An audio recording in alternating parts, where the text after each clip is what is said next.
ഒടുവിൽ മാങ്ങാണ്ടിക്ക് നിൽക്കക്കള്ളിയില്ലാതായി.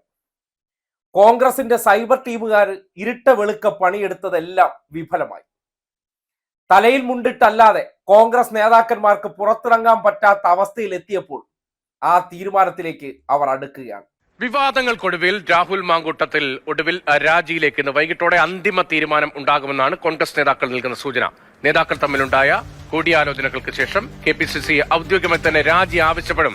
സംഘടനാ നടപടിയുടെ ഭാഗമായി രാജി ആവശ്യപ്പെടും എന്നാണ് ഇപ്പോൾ പുറത്തുവരുന്ന ഏറ്റവും സുപ്രധാനമായ വിവരം. സ്വാഭാവികമല്ലേ, ഇത്രയും വലിയ ആരോപണങ്ങൾ വന്നതിന് ശേഷവും ഞാൻ മാത്രമല്ല അവരുമില്ലേ എന്ന ചോദ്യം ചോദിച്ച് അതിൽ നിന്ന് രക്ഷപ്പെടാൻ പോവുകയാണ്. കേരളത്തിന്റെ ചരിത്രത്തിൽ ഇതുവരെ ഒരു ജനപ്രതിനിധിക്കും സമാനമായ രീതിയിലുള്ള ആരോപണങ്ങൾ നേരിടേണ്ടി വന്നില്ല.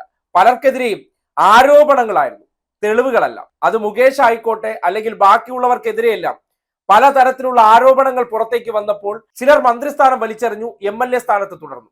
പക്ഷേ MLA എന്നുള്ളതിലേക്ക് ഒരു വ്യക്തിക്ക് നേരെ ആരോപണമല്ല, തെളിവുകൾ ഇങ്ങനെ ബാക്ക് ടു ബാക്ക് ആയി വരികയാണ്. അതും അവിവാഹിതരായ കേരളത്തിലെ 10ഓളം സ്ത്രീകൾക്ക് ഈ ദുരനുഭവം ഉണ്ടായി എന്ന് പറയുമ്പോൾ പിന്നെ എങ്ങനെയാണ് അയാളെ ഇത്രയും ദിവസം ഇവർക്ക് ന്യായീകരിക്കാൻ കഴിഞ്ഞത്?